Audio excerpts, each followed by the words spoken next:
We've talked about a lot of topics about Fear and Hunger on this channel. The gods, fun facts, the music, tier lists of characters, etc. But there's one thing we haven't talked about. It's you. Aww. And by that I mean the player character. This is a role-playing game and you can build your character however you'd like. But there are a few constants for every class you pick, because not only are you picking a class in Fear and Hunger, but you are still picking a character with a backstory. It does not matter what you pick, there will always be a few constants for each character's story. In this video I will be going over the backstory choices that you can make and what they do, as well as the constants in their backstories. After this video, however, I will be doing one of these on Fear and Hunger 2, but not only the player character, but all of the tournament contestants. So if you want to see that, make sure to like the video and comment your favorite tournament contestant and why, because I do read every comment. Anyway, let's get into it. Let's start with everyone's favorite mercenary, Karara. Born in February in the year of 1564 in Jedediah under the Endless Soul and the capital of the Eastern Sanctuaries, which is one of the largest countries or territories in the Fear and Hunger universe. Cahara was born out of wedlock to two parents who could not care less about him. It is unknown whether Cahara ran away on his own or if he was abandoned. As the new gods in-game say he left on his own volition, the wiki says he was abandoned, so that's a point of contention, but either way, he fended for himself for years to come. Now, if you're playing as Cahara, you have a choice. You can try to become a pickpocket and learn the skill Steal, or try to become a burglar and learn lockpicking, or you can try to live an honest life as a merchant and start the game with a few measly coins. Canonically, he probably tried to live an honest life, as he does not have any skills when recruited. However, he will pickpocket you, so perhaps he canonically became a pickpocket here. Eventually, he was fed up with whatever life you chose for him, or was chosen for him. He fell in with a band of highwaymen. This band was comprised of ex-soldiers, as well as many ne'er-do-wells. After several years with him, Cahara was on a raid with them that was particularly nasty. If you're playing as Cahara, you have the choice to either cut your losses and desert the army, or tough it out. If you desert, you'll get the skill Escape Plan, which will vastly increase your chances of successfully running from a battle. However, if you stay, few of you will survive, which works out for Cahara as less people were there to collect the reward, giving you some more money. Canonically, it is probably that he stuck around, because if you have him in your party, he does not have Escape Plan. Either way, he eventually found himself in the kingdom of Rondon. Seeing the temptation the criminal underworld had in Rondon, Cahara fell to just that underworld. He eventually found a prostitute and against all odds fell in love with her. This prostitute, named Celeste, was unfortunately very indebted to her pimp, so she could not get out of the business. Eventually, Celeste fell pregnant. Whether it was Cahara's is unknown, however, Cahara, being the upstanding gentleman that he is, took on a dangerous yet well-paying job to get her out of debt, as well as make them some extra money on top of it. This job, for some reason, no one wanted to take, and it was to find the captain of the notorious mercenary band, the Knights of the Midnight Sun, from the Dungeon of Fear and Hunger. Cahara was, however, uneasy about this, as there was something wrong about this assignment. The captain, named Lagarde, is in a dungeon that is owned by the Kingdom of Rondon. So why would the kingdom need someone to rescue him, as he is already under their control? Why would they need someone to rescue Lagarde from their own dungeon? Despite his uneasiness, Cahara decided to go for it anyway, as he needed the coin. It also helped that there was a rumor that this particular dungeon had hidden treasures all around it, so he went for it. When he got there, he was immediately captured by an unknown person, but probably a guard, as long as he is not chosen as the main character. However, it is unknown what happens to him in the dungeon. However, considering all the other characters' S endings are confirmed canon, which if you don't know, the S endings are endings that are personal for each specific character that are only available on the hardest difficulty. Everyone's S ending is canon, which we'll explain later. Cahara is the only S ending that is more than likely not canon. In Cahara's S ending, Cahara will find the storied treasure and he will escape the dungeons with lots of wealth. Because of all the other S endings being canon, and we know someone gets the A ending, and that ending the player character will die, well, there's simply only one person that really could have done it. Cahara. Meaning Cahara gets out of the dungeon, finds the little girl, and takes her with him, as this dungeon is filled with the world's worst horrors, not a place for a little girl. Cahara will make his way down to the mouth of the God of the Depths and deep in the mines of the dungeon. Cahara will make it to the mouth, whether he was the one who opened the mouth or not is unknown, However, he more than likely went in and brought the girl to the very depths of the dungeon, where the girl will ascend and become a god, the god of fear and hunger. The god, being grateful, will mercifully kill Cahara. Despite the god killing him, Cahara's actions usher in a new age, one where suffering has meaning and it pushes humanity further. Although no one will remember him, he is an unsung hero, as he inadvertently pushed humanity further than it ever had been before. Cahara is not mentioned in Fear and Hunger 2 at all. However, in Cahara's S ending, you are shown a picture where he's wielding a sword called the Sabbath. This sword can also be found in Fear and Hunger 2. Some say this might mean that Cahara obviously survived, but I'm not so sure. This image just implies the sword was once one of the treasures of the Dungeon of Fear and Hunger. It doesn't mean Cahara had to be the one that found it and took it out. Either way, Cahara is dead by the events of Fear and Hunger 2. Next up is the knight Darcy. I know some people say Dar'ce, but Darcy sounds more normal to me, so I'm going to say Darcy. Darcy was born in March of 1566 under the Dominating Soul. She was born to a wealthy noble family in the Kingdom of Rondon. She enlisted with the Holy Knights of Alll-Merr after many years of training, and she turned out to be quite the formidable warrior, despite her being a noble. During this, if you play as her, you can either choose to focus on dodging or defending. Defending giving you the defensive stance, or focusing on dodging giving you fast stance. Canonically, she focused on defense. Years later, she realized that the Kingdom of Rondon started changing, or at least she just started noticing it. The Kingdom of Rondon stopped focusing on helping the poor, and started focusing on helping the rich and the nobles and the oligarchy only, while leaving the poor and the middle class to suffer. Here you can either choose to harden your resolve and stay a knight, or leave. After much deliberation, she decided to follow her heart and left the Knights. She eventually found a mercenary band called the Knights of the Midnight Sun, led by a very charismatic leader named Le'Garde. Le'Garde said he also hated Rondon's new goal of only helping the rich. However, if Le'Garde actually did hate this or was just trying to manipulate the young warrior, either way, the Knights of the Midnight Sun, with the help of Darcy and their fierce charismatic leader, were a force to be reckoned with now. Despite not liking the Kingdom of Rondon all that much, they were hired by the Kingdom of Rondon, and them being a mercenary band, they didn't have much choice, and they were dangerously proficient at this job. Gaining fame as well as notoriety, the Band of the Hawk, the Knights of the Midnight Sun, became such a powerhouse that the Kingdom of Rondon themselves started to fear them. As the Kingdom of Rondon started to become fearful of the Knights, Darcy, from the inside of the Knights, would grow to fall in love with Le'Garde. Although Le'Garde didn't reciprocate these feelings, he found her to be a valuable asset, eventually becoming his second in command. Le'Garde, finding the occult increasingly interesting, and finding a prophecy that seemed to be about himself, eventually became a recluse, reading occult texts and rumors all day. Darcy started to worry about him and talked to him in private, where she confided that she was worried about it. Le'Garde, with his charms, put Darcy's mind at ease. Le'Garde then found the key to his prophecy, a cube of the depth which lied in Uldergard currently, a northern country. Le'Garde then took his band of knights to Uldergard to find this cube. Strangely, however, now, Le'Garde did something out of character. He slaughtered the entire village to find this key. It was like the Falador massacre all over again. No one would stand in his way. Darcy, now even more worried about Le'Garde, followed anyway due to her infatuation with him. After they completed their mission, they headed back to Rondon, where the kingdom, figuring this to be a perfect opportunity to imprison Le'Garde, or even kill him, sent their army to capture him. You can choose to spearhead the assault, or manage the defenses, which, canonically, she probably managed the defenses.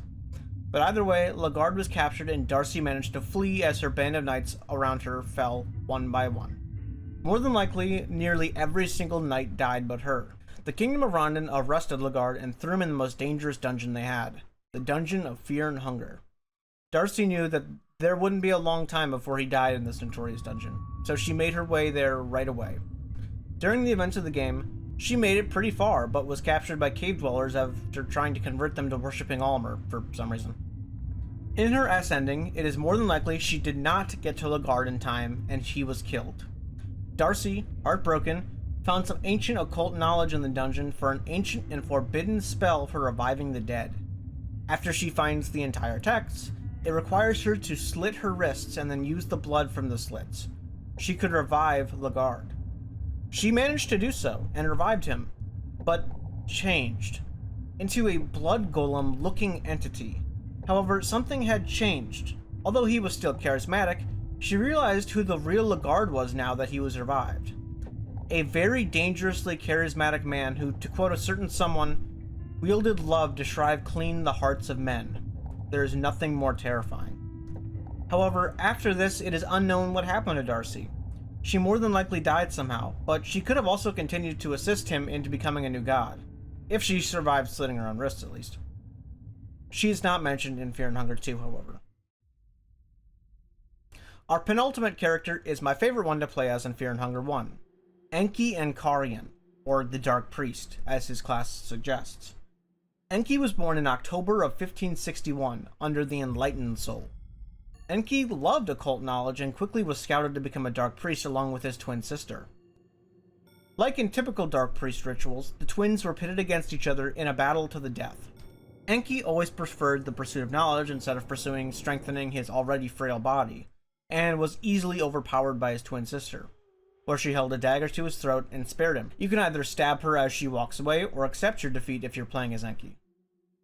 If you backstab your sister, the priest will grant you the skill Necromancy, which is arguably one of the greatest early game skills, and then coaxed him into resurrecting his own sister. If you accept defeat, which I believe is canonical, Enki does not have Necromancy as a party member. The Dark Priest will scorn Enki and throw him down a well to have Enki await his own death. Enki, not taking this lying down, learns to control and speak to insects down in the well, and they eventually help him out. After you escape the well, you can choose to burn the Dark Priest's temple down and learn combustion, or take the high road and run away, giving you the books as well as allowing you to use dash. Since Enki doesn't have combustion if he's a party member, I assume he took the high road. After he left the temple grounds, he vowed to become a Dark Priest on his own volition. From here, if you're playing as Enki, you can choose which god to pray to, Sylvian, Gro-Goroth, the god of the depths, or Alll-Merr. Depending on which you choose, it will give you some free affinity to that god. It's not very clear which one he prayed to here, canonically, but I'm going to assume it's Alll-Merr, for reasons we will talk about in a minute. Enki then wandered for a long time, probably at least a decade, and learned so much. Enki then found himself in the kingdom of Rondon, the Dark Priests finding Enki's new occult knowledge impressive. Enki was granted entrance to the vast libraries of Rondon. Enki spent years here and became annoyed that he could not find a way to truly be happy amongst these occult texts. Enki set his sights on becoming enlightened, and day after day he came up short. Enki became depressed, and with no major breakthrough anywhere on the horizon, Enki decided that he would let himself be crucified as a sacrifice to Alll-Merr. While he was on the cross, Nilvian, a new god, gave him a vision of a new god about to grace humanity. Enki, now finding a reason to live, orders the Dark Priest to take him off the cross. He then decided to find out who this man was, and found out he was the captain of the Midnight Sun, Lagarde. Enki found where he was hidden, the dungeon of Fear and Hunger. Enki found his way there, and when he got there, it is more than likely he already found Lagarde dead. He, however, decided to look more into the dungeon anyway. He found a certain cube of the depths and took it and found the ancient city of Mahabra, deep under the dungeon. Enki, finding this extremely interesting and believing this was his chance to reach true enlightenment, found his way to the Grand Library of Mahabra, the city of the gods. Here, Enki found the new god, Voltail, who said that even after he became a new god, he could not find happiness or enlightenment. Enki then found a person named Nostramus in the mines of the dungeon, who told him the secret to enlightenment, the Soul Anchor, a way to obtain the knowledge of the gods, yet retaining a human form. Enki then continued to find the throne of Mahabra, and ascended. He then found himself as a new god in the void, where he used the Soul Anchor and resisted the power of the gods. He found himself back in the real world, with all the knowledge of the gods on the other side. In Fear and Hunger 2, it is said that he wrote many books about the gods, as well as their true nature, finally obtaining enlightenment. For the final character, we have the Outlander, Ragnavldr, who unfortunately doesn't have as much lore as the other three. But Ragnavldr was born in July of 1559, under the Tormented Soul. Ragnavldr was under constant hardship. Day after day, another challenge arose. Despite all this hardship, or perhaps because of it, Ragnavldr became an extremely strong man, with an unshakable iron will. Some even compared him to the gods themselves. Strangely, however, Ragnavldr had loving parents, and took a shine particularly to his father. His father showed him how to fight and survive. After decades of hardship, Ragnavldr became an impressive adult. Despite this, however, his country of Oldergard was hit with a massive famine during an extremely cold winter. The strongest of warriors and explorers of his kinsmen left on a langskip, or a longship, westward to find food and supplies for his kinsmen. On the ship, many died from starvation and cold. If you play as Ragnavldr, you can choose to be overtaken by your hunger and learn Devour, which effectively eliminates hunger from the game of Fear and Hunger, as you can eat any corpse. But if you don't, madness will take you until you hit land, and you will learn Bloodlust instead. It's unclear what he canonically did, because he has neither of these skills if you have him as a party member, but I'm assuming he did not become a cannibal. Eventually, he landed in Venland, where he and the few kinsmen he had left found a strange land with gods he had never seen or heard of. Here he found a cube, one that radiated with horrible energy, and he, or one of his kinsmen, took it. Finally, he had supplies as well as a strange souvenir. He headed home back to Oldergard. He made it back, and he had a wife and child. His life finally starting to turn around. But as his soul type suggests, he is eternally tormented. Eventually, a strange mercenary group invaded the village while he was away. Unfortunately for Ragnavldr, the knights find the cube, and not only that, they slaughter every single person in the village. This includes his wife Hilda and his newborn son Bjorn. This also more than likely meant that if his parents were still alive, they were also slaughtered by them. Ragnavldr, arriving back after the raid was already over, finds everyone he knew and loved dead. Even after the long journey to Vinland, it did not matter. Ragnavldr, with nothing left at all but rage that burned within him, found out who led the group, a man named Lagard. Ragnavldr, with nothing left to do in his life, travels south to Rondon and finds Lagard is already imprisoned in the dungeons of Fear and Hunger. Lagard just being imprisoned is not good enough, however. Ragnavldr wants to kill him with his own two hands. Ragnavldr then finds the dungeon and goes into the dungeon of Fear and Hunger, where he more than likely finds Lagard already dead. Ragnavldr, filled with the rage for no one but himself now, kills everything in the dungeon, or at least as much as he can. But strangely, he finds a docile, moonless wolf, whom he befriends for some reason. He even makes his way as far down as Mahabra, the city of the gods, and kills everything there as well, not even stopping at the gods themselves. After which, he turns his rage elsewhere outside the dungeon and goes around the lands, cleansing it of everything he considers evil. He even kills a creature aligned with an old god named Venushka, which we have no name for this creature other than it's an icky torso. In Fear and Hunger 2, one of Ragnavaldr's descendants is a contestant of the Terminal Festival, named August. August will also be able to calm down a giant wolf named Moonless, which more than likely is the same dog. And that means that not only Moonless survived, but Ragnavaldr eventually calmed down at least enough to have children, as August is implied to be his descendant. And with all of that, that is all the playable characters in Fear and Hunger 1. However, we just mentioned a tournament contestant a minute ago, and either the next video or the one after that will be about every single tournament contestant. But until then, I love you, and I will see you next time.